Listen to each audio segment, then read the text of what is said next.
Oh, hi guys. Welcome to episode 7 of the Getting Done podcast. Today we have Chacon. Priscilla Chacon. Um, so tell me a little bit about yourself. Um, well, I am a mom of five. I've played competitive sports since I was five, so full ride scholarship. Um, that ended my first year of college because I subluxated my shoulder. So there went my scholarship. And after I just, you know, became a wife, a mom, and I was always so used to being, active in something, soccer, basketball, softball. I'd play one sport to condition for the other, to stay in condition for the next. And then I had kids. My kids ended up playing sports, not softball. My son plays baseball. He's my legacy now. Um, and then in 2013, I got really sick. Mm-hmm. Complete, everything just started shutting down. Um, no vision, no muscle control of the left eye. Um, and it was kind of like, hurry up, let's do emergency surgery. Let's try to get you back to normal. Did that 2013, and then broke my wrist 2013. So 2013 was not a great year for me. Um, I got told by the doctor I would never be able to do a push up. I would never be able to um, do anything as far as athletic wise. Like you're not going to be able to because you have a metal plate in your wrist now, so nothing's going to be the same. Okay. Slowly, and then in 2017, relapsed completely. Felt like my body was completely shutting down again. Couldn't find a doctor to fix it. Um, when I came to see you last year, August, Mm-hmm. um, I had relapsed again. Doctor put me on 40 milligrams of steroids a day, every day. I didn't like the way that made me feel. Completely felt like I was, I gained a lot of weight. Not that the steroid is an excuse, but it didn't help because I couldn't do anything. When I tell you I felt like my body was shutting down, like literally, it felt like my body was shutting down from the inside. It was hard for me to do anything. Then I said, you know what? No, enough is enough. When I started to feel better again and I had the doctor wean me off of the steroid, I told Michael, you know what? I need to get back in shape. I need to stop being lazy. I need to stop procrastinating. Yeah. So I came to see you. Okay. What did you say, August? What is my goal, right? Yeah. I said, my goal weight is 145. Mm-hmm. You said, okay, it's going to take about a year to get there. And it's funny because when we got in the car, Michael's like, you're going to prove him wrong, aren't you? I said, absolutely. It's good. I said, because you know how I am. Mm-hmm. When somebody tells me something, I'm going to make sure I prove them wrong. And what did we do it in? 9 months? Yeah, we did good. We did good, man. We did good. Before we started getting mean to me, you mentioned you played sports, right? Was that your like? How many brothers and sisters do you have? I had seven. You have seven brothers I and have, sisters, like what, 4 and 3 or? there's 5 girls and 2 boys, but my brother did pass away last year in August. Okay. So, How was the whole household like? With like 5 brothers, with you said, right? 5 sisters. 5 sisters and 2 brothers. Five And how was sisters that and like two growing up with brothers. nothing but sisters? Um, you know, it's weird because I grew up with my sisters, but I didn't grow up with my sisters just because I was constantly away on the weekends for tournaments, for like it was just me and my dad. You know, oh, we're playing in San Diego, we're playing in Sacramento, we're playing in Arizona, we're playing in Oklahoma. So I was really never home. So I really never got to form that bond with my siblings. Even to now, like I'm not close with any of my siblings because I was never home to be around my siblings.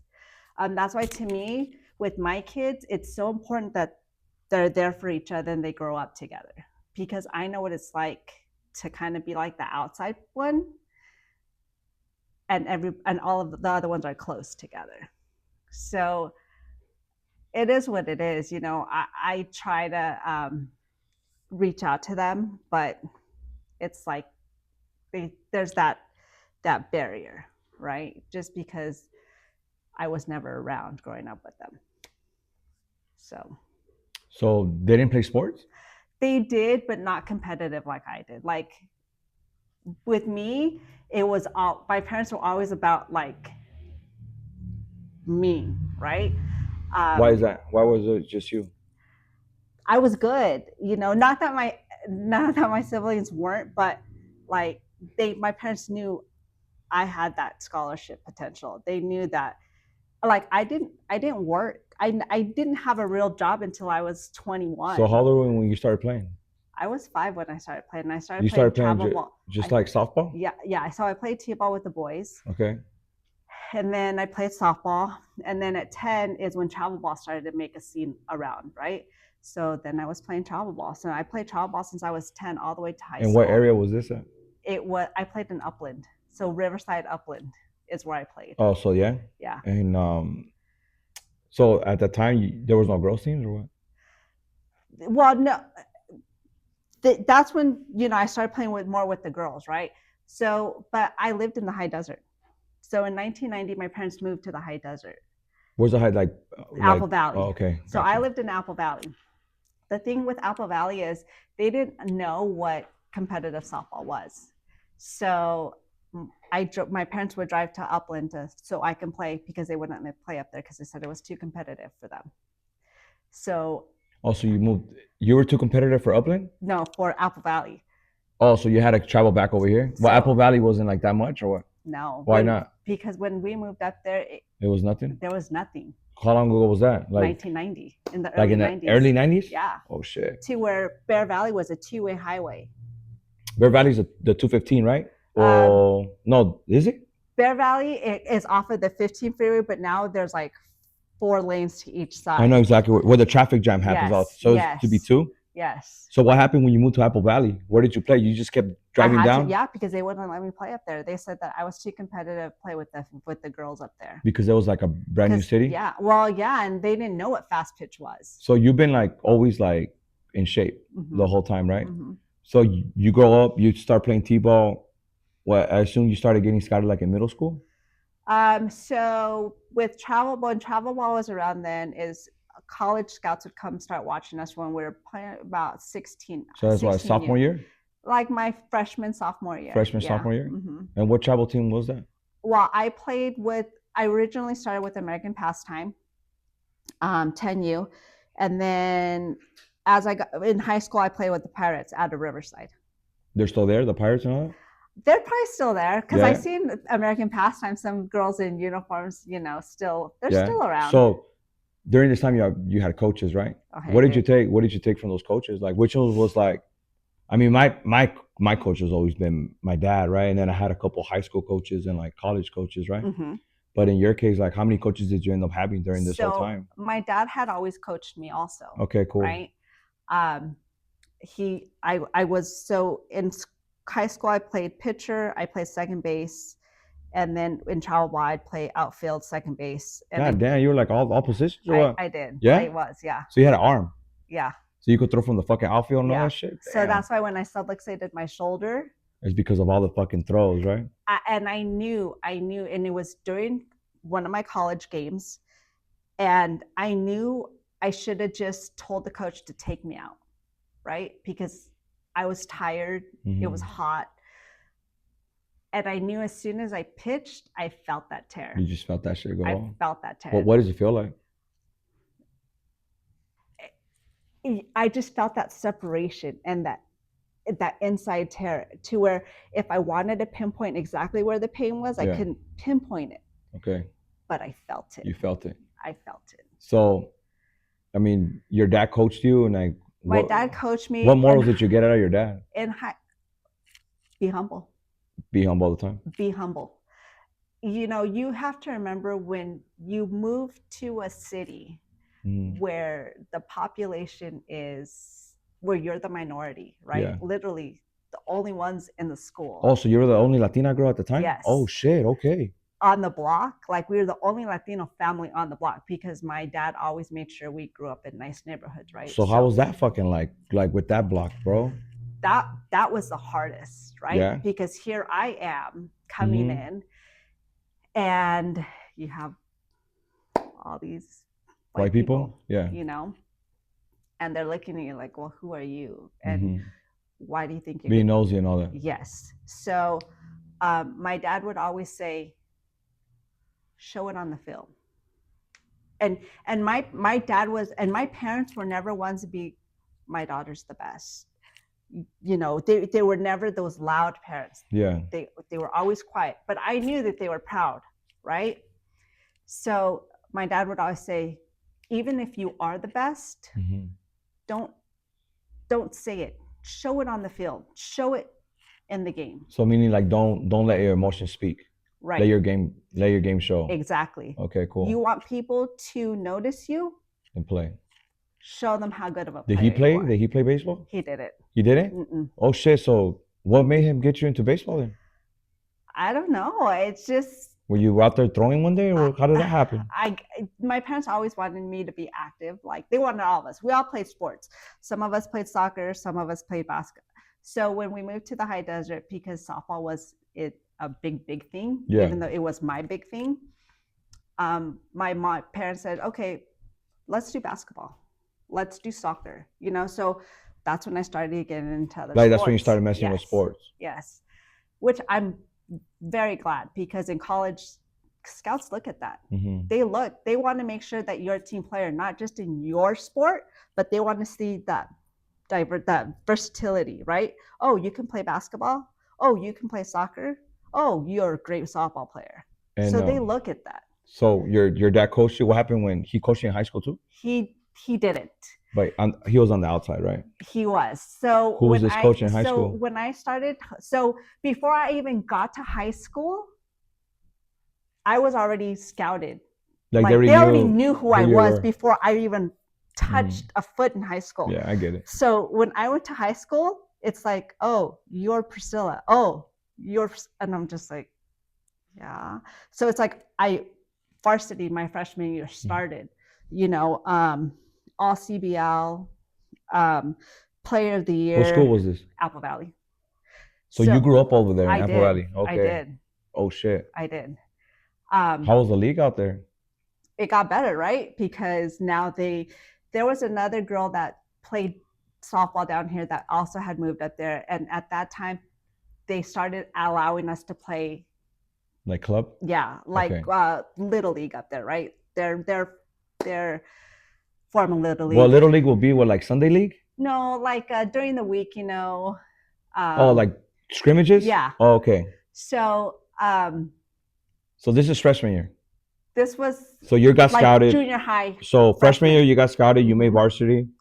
How did the team take it when you made varsity as a freshman? Or you had played with some of them since there was a small community? So, like I said, who are you, this Latina coming in here? So that was the first thing they told you? You know, they didn't say it, or you felt it? You feel it. Yeah, you feel it right away. You feel it right away. You know. So you felt hostile? You know, I did it. Like I said, my dad always said, stay humble. Your dad's saying one thing, but how did you feel being the outcast at the time? You know what? I had to earn the respect, right? I had to not show or prove that I fit in, but like my dad always said, we're good enough to live in the same neighborhood they can live in. You know, what makes us different?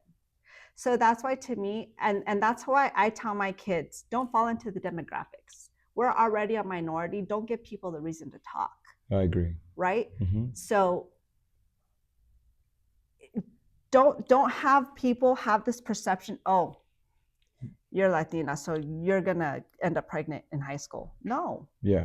You know, my daughters graduated top of their class. My daughter's third year at Cal State Fullerton because she wants to be a doctor. So there's no reason why. And I tell Adrian the same thing. Adrian, I don't care if you're the best kid on the team.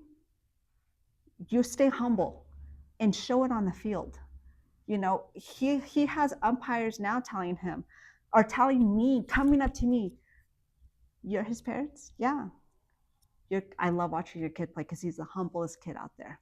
He's a good kid. Adrian's a good kid. Adrian's a good kid. So you felt hostile. So was this all 4 years that you felt that way? All 4 years. So they never gave you your props. They did. My sophomore year. So freshman year, I lettered as a freshman. There was 3 of freshmen that made it, right? And we got starting positions. Made what? Varsity. Made varsity. Okay. We had starting positions. Okay. Were there unhappy parents? Absolutely. Mm-hmm. Because you took a daughter out. Yeah, of course. In senior year and all that. And you had parents taking the coaches out to lunch. Yeah. And my parents were like that. They weren't about that. Mm-hmm. I'm not about that.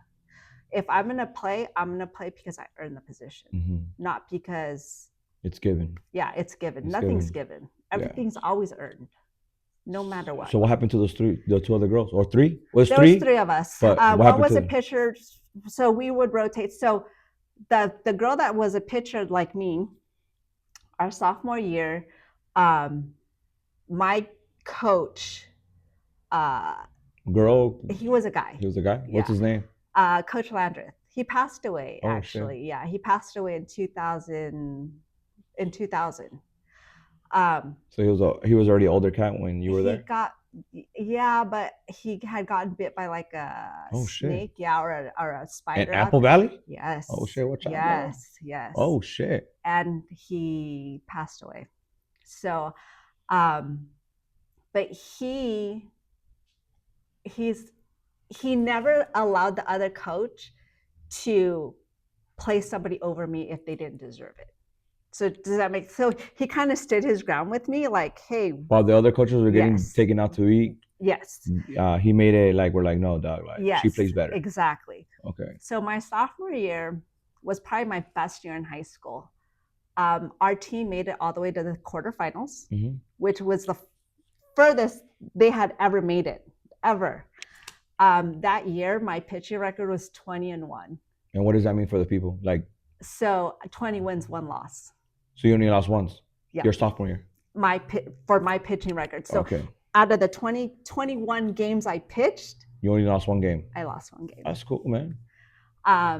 Were you always like the closer, or you were the opener, or how did it work? I started. Oh, and you closed? Yeah. You opened and closed. Mm-hmm. They don't allow to do that no more, huh?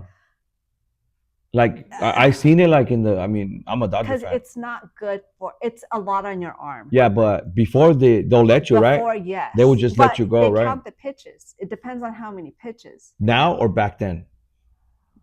Now. That's why they realized this is a lot on a pitcher's arm. Yeah, longevity. This is injury for the long term, mm-hmm. not for the short term. So do you agree with that rule change? I do. Yeah, you do? I do. Even though like the old guys would be like, wow, they're... Doesn't matter, but look at them now. They're longer, right? They're pitching longer and all that, right? Yeah. So even with like the kids now, they're limited to 60 pitches, right? And I agree 100%. Why are you gonna ruin some kid's arm at a young age to win a game? So if they would have done that with you, it would have been a totally different story? I should have taken myself out. When I saw we were already winning, but that's the competitiveness in me. Mm-hmm. And that's my pride, right? Yeah. We have to win. Mm-hmm. And it's funny because we had a tournament in San Diego that weekend. And one of the umps, and I didn't know he was there. Sometimes I get people coming up to me and I'm like, I don't even know who you are. You know who I am. He comes out, he's like, because I was slinged up, from where I had messed up my shoulder. And he's like, so when you threw that pitch, you felt it, right? Yep. This is what year? It was my first year of college, so it was 98. So 97, 98. So your high school career, you balled out, mm-hmm. all 4 years, all softball. You didn't play anything else during that time. I played basketball, but just to stay in condition, just to to mess around, softball. Just to mess around, just to keep me busy, just to keep you busy. Academically wise, how were you? Were you pretty good?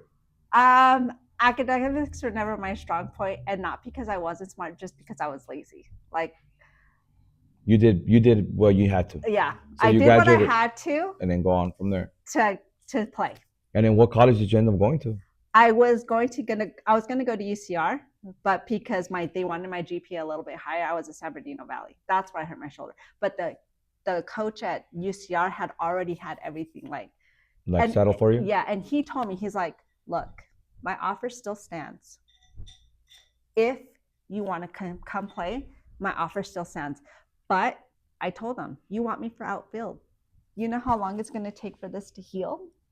And it's never going to be the same. So is it harder to play outfield or what? You need an arm To throw. to throw. So what did you prefer to play? Like first base or what? I was a second baseman. I played second base or I played outfield. I thought second baseman didn't exist. I thought it was like a shortstop. It's the shortstop for the opposite side. Oh yeah? Yeah. So you were I played second base, yeah. Oh, okay. I was like, oh shit, I never seen Because I'm this not was- very tall. Yeah. I'm not very big. Yeah. So yeah, I play second base. And then batting wise, because I was always consistent, Mhm. I was fast, I would bat either the third or like the sixth spot Did you ever steal bases and shit? all the time. Yeah. All the time. Shit, man. Now I see the kids now. They have the little. Oh, the little. I know. I was like, pad, right? what the heck? We didn't have that. We were bruised up, scraped up, blood coming out. You know? Yeah. So you were just like, but you buy that for your son though, right? Of course. Okay. Of course. So what's the problem Of there? course. You buy that shit, right? I know. Going back to your high school coach, obviously you learned from your dad what showed on the field. Mhm. What did you learn from your high school coach? The What same messages thing. did you get? know, my high school coach knew that I was very humble, Mhm. right? So he always told me to stay that way because that's what's going to make me stand out. Mhm. Never showboat, never don't try to be fancy, don't try to be, because back then we didn't have social media, right? Mhm. So our social media was the newspaper, like legit the newspaper. I have newspaper clippings, front page of the sports page, full color, 3/4 of the front, a whole article on me. They would call my parents athlete of the week, because my parents would have to take me to the newspaper to write the article. I still have them. Mhm. I still have those clippings because Michael didn't believe me when I told him I played sports. He's like, yeah, right. Who's Michael? Your husband? Yes. Right? Fucking Mike. So when we went to my parents, I said, Mom, do you have the album with my newspaper clippings? And she took it. She's like, yeah, they're right here. And he started reading. And he's like, this is you? I'm like, yeah. And, Flores takes the team to beat Bishop Amat, just literally the reporter would follow me from where we'd go place to place. And then I showed him my Letterman's jacket, all patched up, and he's like, you were good. I was like, just a little bit, So you tear your arm out, right? Mm-hmm. How did you feel after that, dude? Like, I couldn't imagine. You're like, you have your glory days, you have all this, and then from one out of nowhere, knowing that it was your fault, and that shit, poof, it vanishes from you. They take it away. How did you fucking feel that day, dog? Do you remember that muscle? Did you remember I literally can sit here and see everything happen in slow motion. Like, you felt that shit? Like, explain, like, when you knew you popped it, what went through your head when you were in the hospital with your parents and all that shit? Well, I didn't live with my parents then because I was going to college. But you called them to go meet you there, right? I did call them. I didn't go to the hospital right then, but I did call them. I called him because I was living with my older sister. Mm-hmm. And my dad said to meet him at the doctor's office the next morning. Yeah. I did. I iced it, I did what I needed to do. But it's crazy because I think what really, really hit me was when that following week or that weekend we were at that tournament and I was in the sling and the umpire comes up to me. He's like, I knew you were going to be here at this tournament. And I specifically spoke to the coach from San Diego State to come watch you.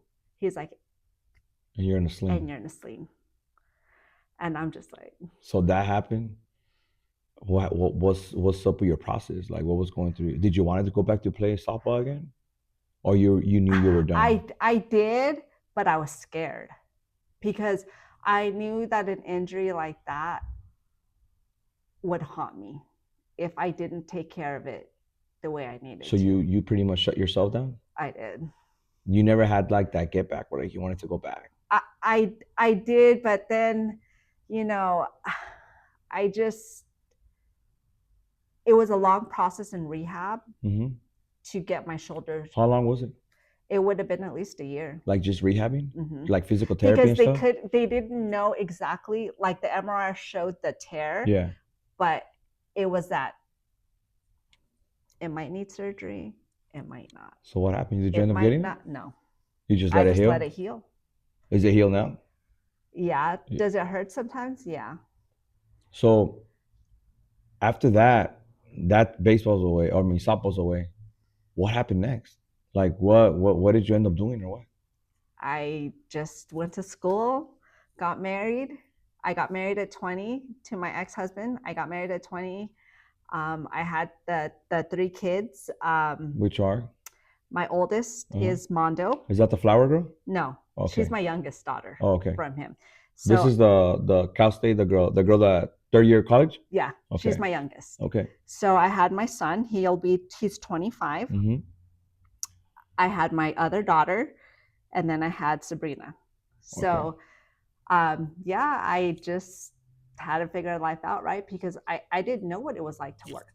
My parents said, your job is to play softball. What was your first job? A dental assistant. So you've been in that department forever. I've been in dental for 24 years now. Just straight. That was your first job, and then from there, what lessons do you take from? Like people don't believe me, man, but you take so many lessons in sports, being in sports, that you could like adapt them into like true life events, meaning like a job. Like, what lessons can you take from there to your actual job that you can like share with us or with me? So one of the biggest things I took away from it is knowing how, if you're going to commit to a team or you're going to commit to something, you're going to commit to it. Mm-hmm. There's no, and I think that's a big problem with today's generation, right? Okay. My first doctor, I worked with him for 8 years. 8 years. In those 8 years, I called off one time. I was at work every day. And so being on a team, you learn that if you're not there, the team doesn't work, right? And that's why I tell Adrian, like, if you're going to commit to the team, you're going to be at every practice. I don't care, because that team is counting on you to be there. Yeah. You win as a team, you lose as a team, but you're there together. So is it fair when one misses? One or two misses? Yeah, shit hurts. And then they're in the game, they're making errors. Yeah. And we know why they're making errors, right? Because are they at practice? No. So how did you put that in your real job?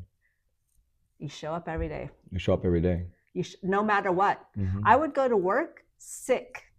Doctors like calling antibiotics to pick them up on lunch. I had a patient one time, I was suffering with allergies, but I knew that if I wasn't there, the doctor's, how's he going to function in the back? The patient left. The girl in the front calls me back about 20 minutes later. The patient's back. I'm like, oh my God. I thought I forgot. Maybe I forgot to take something out, or maybe something happened. And I go to the front and he's like, I saw how bad you're suffering from allergies. He's like, and I bought you some allergy medicine. Oh, so he went out his way. Yes. And how long were you in that department for? In your first job? You were there for 24 years? I was there for 8 years. And then you transferred to a different department? My doctor retired. Oh, he closed down his shop? Yeah. So he sold the practice, he retired. And he still called me. Like, I haven't talked to him since after COVID. He did reach out to me though. And it's funny because. So in 2020 he closed? No, he sold the practice in 2009. Oh shit. Yeah. Okay. So but he still kept in touch with me. Yeah. He's still living and all that? I haven't talked to him since after. He called me right before COVID hit. Okay. And when I saw my phone, I was like, what the heck? Why is the doctor calling me? Yeah. And so I answered, and he's like, I just was calling. He says, because I've been thinking about you. Mm-hmm. And I was like, how are you, doctor? And he's like, I'm good. But he's like, I just want you to know that I didn't realize how good of a team we made Mm-hmm. until now. He's like, because you always knew what I needed before I needed it. He's like, I'd look at your setup and I'd be like, why does she have that out? I'm not going to need that. He's like, but you would know I was going to need it. And so, it's funny because as much as these doctors say, oh, they're just assistants, I don't need them, or you just run my office, they need us more than we need them. Yeah. Yeah. But it's a good life lesson, right? So nowadays, how many people are calling up? How many times are we short staffed? All the time. Because it's like that lack of responsibility somehow went out the window. I tell my kids, you're gonna go to work. I don't care if you're sick. Have them send you home. Yeah. And my daughters will go to work. And if they're sick and they get sent home, it's because they got sent home. But they need to know they need to show up. So when you had your 3 daughters, you've always been in shape. Did you start losing in shape when you had your 3 daughters, or when did that commence? So my first doctor. So I had my son when I was 20, and I lost all the weight. Right. Right away. Yeah. Yeah. Mm-hmm. And when I had my daughters, my doctor's so funny. He's a little Asian guy, right? Mm-hmm. He's like, you can't gain weight. He's like, because a dental assistant can't be. They have to be. He had a high-end practice, so he wanted the staff to go with his practice. Yes. Okay, got you. So his thing is like, you're the face. Like you need to be in shape. You have. I literally only gained 15 pounds with each of my daughters because he's like, you can't gain weight. You can't gain weight. You're not going to be able to move around the patient. You can't gain weight. And I'm just like, doctor, stop. Oh yeah. Yeah. He was like on your nerves and shit. Yeah. He was something. He's like, if my practice is going to be high end, I need the staff to go with it. And a lot of doctors' offices are like that. What happened? What happened like in life that got you? So after I stopped working with him, I started teaching dental assisting. Mm-hmm. And the job was a little bit more lax, right? What do you mean by that? So when you're teaching, you're sitting more, or you're not as active. Yeah. And then you get comfortable, right? Mm-hmm. And then so you started this new job? Yeah, my ex-husband didn't care. Like he's like, let you go with the flow. How much did you weigh when you started that job? Do you remember? Probably like 160. 160? Yeah. And then from that time, you just got comfy? Yep. And so then actually when I met Michael, I was like 160. And then... Where'd you meet Mike at? Work. Let's say work. What the fuck? What do you mean? I met him at work. Like as a dental assistant? Yeah. Like he went in there to check his teeth? I wasn't working in an office. You working at the school? I did. There you were a fucking... He was a student when you met fucking Mike? I was not a student. But he was a student? Mike was a student when you met fucking... You fucking cougar. God damn. So Mike was a student? He was. And you were his teacher? Wow. Fucking wow. You can't get in trouble no more, right? No. Oh, okay. Obviously. Well, you have 2 kids, right? Yes, we have 2 So kids. That fucking movie came true, the one from Adam Sandler. Stop. Right? What's that movie called? Billy. No, it's a new one where he has a kid. They get married. Remember that movie? Which one? The girl goes to jail, and then she ends up being pregnant by him. And it's an Adam Sandler. It's an Adam Sandler movie. I remember the movie. I don't know what it's called. I'll get back to me. So yeah, so you make Mike there, right? Yes. So you guys started going on dates. How was that fucking like? Were you risking your fucking job, Priscilla? Really? Yeah. I want to fucking know. What the fuck? This is interesting. I stopped working at the school in 2011. After you met Mike? A little bit before. No, after. So I met him in about 2010. Uh-huh. Yeah, oh, okay. So with the school ended up starting to close a program. And and then I stopped working at the school. That school's still open? It reopened, yes. It Oh. reopened. I wonder why it closed down. Oh my God. I'm asking. I wonder why it It fucking was closed for down. accreditation Y'all purposes. fucking got caught? No, Did you guys ever get caught? no, Nah? no. So what happened when you found out you were pregnant? Oh, you No. married him already? No, we didn't get married till 2017. Oh, so like a hmm couple years back. Yeah. So How's that been like, man, with Mike? I didn't. My ex-husband didn't end up signing divorce papers until 2014. Wait, what? Yeah. What the fuck is going on here? So we had separated, but he just didn't want to sign divorce papers. Oh, you were separated. Yeah. So you were and dating Mike? We were separated, but Yeah. yes, I was legally married. Oh shit, you're a player, dog. You're a fucking player, dog. You fucking Mike, you've been fucking cougared. God damn. That was a big one, dude. Yeah. And how long were you guys dating like that? Like until you guys got married? 6 years. Michael was never one to say, and I'm gonna be honest, he's like, I'm never getting married, and I'm like, that's cool. Like, I'm okay with it. I didn't. It didn't bother me, you know. Yeah. To me, it made no difference. I was already having a hard time getting divorced from the other one. So you and Mike meet. Mm-hmm. You guys get more comfortable. Mm-hmm. He moved in with me in 2013. Why you gotta throw that out there, dog? Why you gotta throw that out there? Why? What, does it make you feel better or what? No, that he because moved in with you or what? He had to move, like literally move. Yeah. Because I lived in the high desert. I got your back, Mike. Shit, I ain't gonna ever talk shit about you, dog. But that's when I got really sick. But that's how I He knew. took over the payment, so it's all good. That's how I knew that he was a good guy. Because you got sick? I'll tell you why. I broke my wrist in February 2013. Okay. I had to have surgery in December 2013. Over your wrist? No, when I got really sick. They had to remove my thymus gland. So your thymus gland sits right behind your collarbone. Okay. We had no like ties, right? No kids together, no nothing. It was just him. And he stayed. So he already moved in with you and all that? Yeah. And he stayed. He took time off of work to be with you. To help me. How long until you guys had kids, man? We had kids. I'm gonna let Mike tell that story. I'm gonna remember it. I'm gonna let Mike tell the story about how he took care of you. We'll say one for Mike. And I want to, let's see, like I was about 35, so about 5 years after, 6 years after. Okay. So you get through the whole Mike. I want Mike to say all that. So you got more comfortable. What happened that you went from 160 to what? 220. And that's how you came here?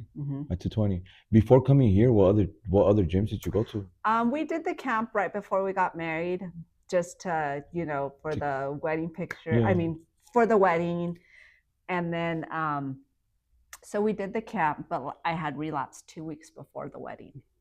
So I think the lowest I got when we did the camp was 150. Okay. But I was telling Michael, it's a big difference from working out here with you to working out somewhere like that, right? Because when I work out here with you, I saw myself losing the weight but toning up. Does that make sense? To where when I lost the weight there, it was just it wasn't flabby. The same. And so I told Michael, I was like, okay, I'll give it to him. He knows what he's doing. Yeah. I said, but I'm not going to tell because I'll get a big head. I'll never get big headed. I've been having my award for the Lakers, the coach of the year, rookie coach of last year. And I've been having that shit in the garage.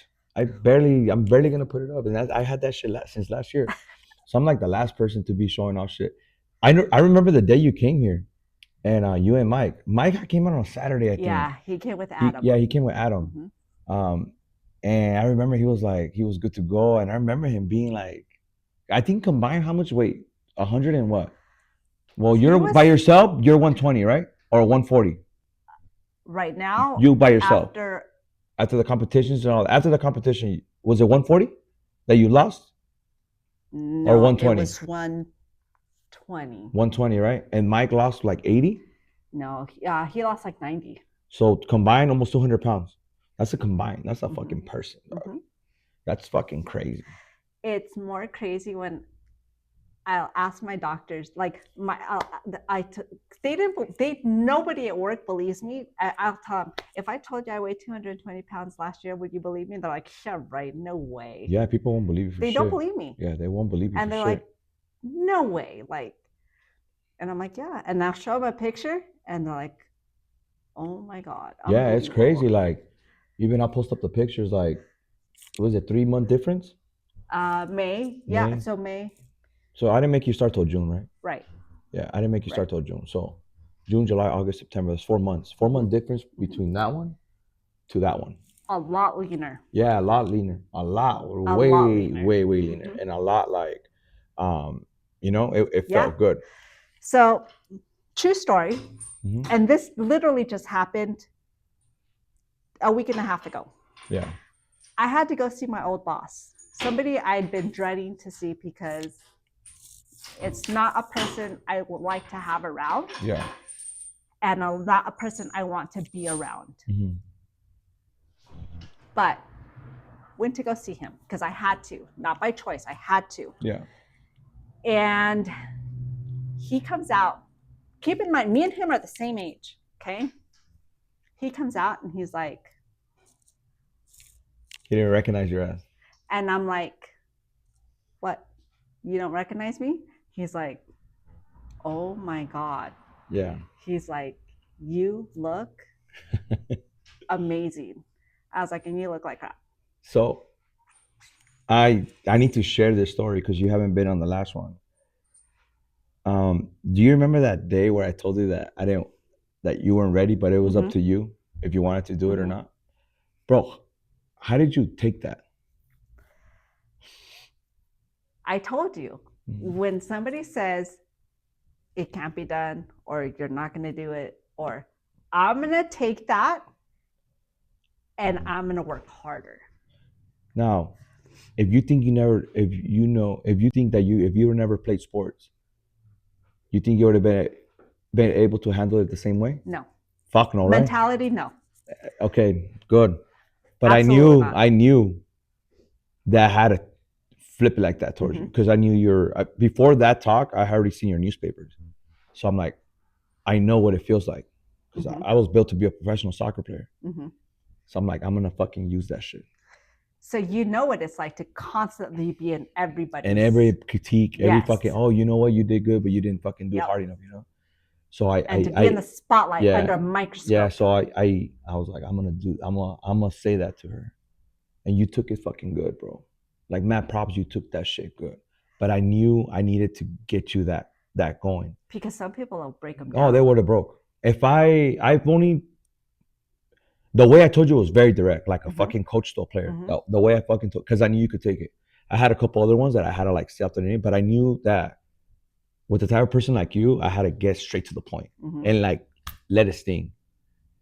Boom, you go on stage, you fucking rocked it. I was so fucking proud of you. To this day, I'm proud of you. The first athlete to ever go back to back. I fucking love it, dude. And then I told you, just go on a break, chill, maintain. And then you hit me up. You think if we do another show, you think it's gonna be a big difference? And I said, fuck yeah. Remember that shit? Yep. And then you're like, do you think so? Yeah, Priscilla is gonna be a big ass fucking difference. And then you see the picture, then you see this picture, and you're like, fuck. That shit was like, I mean, I have you back to back there. Yeah. And then you look like a totally fucking different person in both of them. In fucking both of them. And the other one, you look great. On this one, you just look 10 times better. I was standing in the kitchen, and my daughters are very thin. They're tall and they're thin. As a matter of fact, I told my 20-year-old, you would totally rock it. You rock it if you did an angel show. I said, because you already have everything. Like, that girl can get a 6-pack just by doing sit-ups, and she has it, right? Yeah. Not a lot of people can go back to back shows because I feel like you had to be some sort of athlete to do shit like that. I sort of got like, even as me, I had to take time off and shit. I can't do back to back shows. just because you know how I am. I'm fucking everywhere. But with you, like you stayed committed to it. There was gonna be 3 other people that were gonna do back to back shows. You stayed committed to it. You fucking showed off, and in It's an a lot of awesome way. this. No, dude, in an awesome way. Um, you kind of encourage other people to go back to back shows. So to me, thank you for doing that because you were my first one ever to do that. Now, tell me, what can you tell these next people that are starting? This is the biggest class I've ever had, bro. I saw it. I have 16 people. I Well, 4 of saw them it. were not competing, but I have 16 people that are doing a show. What message can you tell them that the grind and all that shit? It's hard to balance. Mm-hmm. It's hard to balance when you have a full-time job, when you have kids, when your kids play sports, prepping on those weekends to make sure you have your meals, right? What encouragement can you tell them? They have to stay focused. You have to stay focused. You have to stay disciplined. You know, sometimes you're going to get invited, and the holidays are coming, Mm-hmm. right? Yeah. So you have to remove yourself away sometimes from those events, from those parties. Or show up and say hi and bye. Exactly. Mm-hmm. Or it's okay to show up to them if the people that you're showing up, like those events, are supporting you. Yeah. Because that makes a big difference too. Yeah. Because we went to Houston, right? For Adrian's baseball. I remember. We were getting phone calls before we even got to the hotel. Hey, they have boiled eggs. Hey, they were already looking out for us.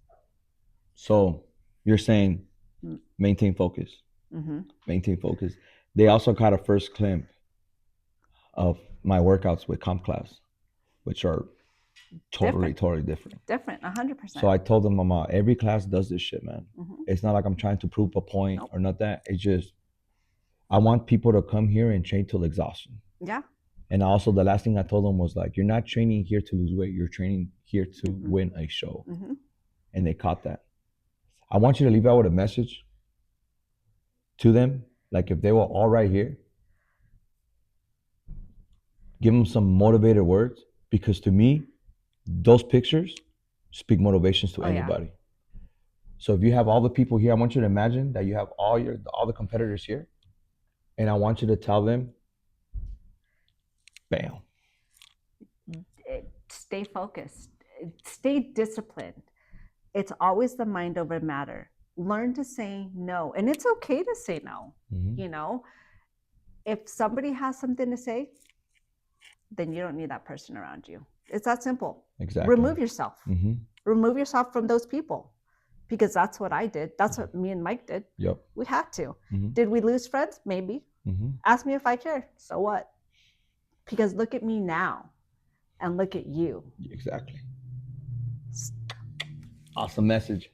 Well, Priscilla, thank you so much for coming. I know we've been blagging it for 2 weeks, but we made this shit happen. I appreciate you, and I can't wait to continue to work with you, man. Thanks, Priscilla. You did great. You did great.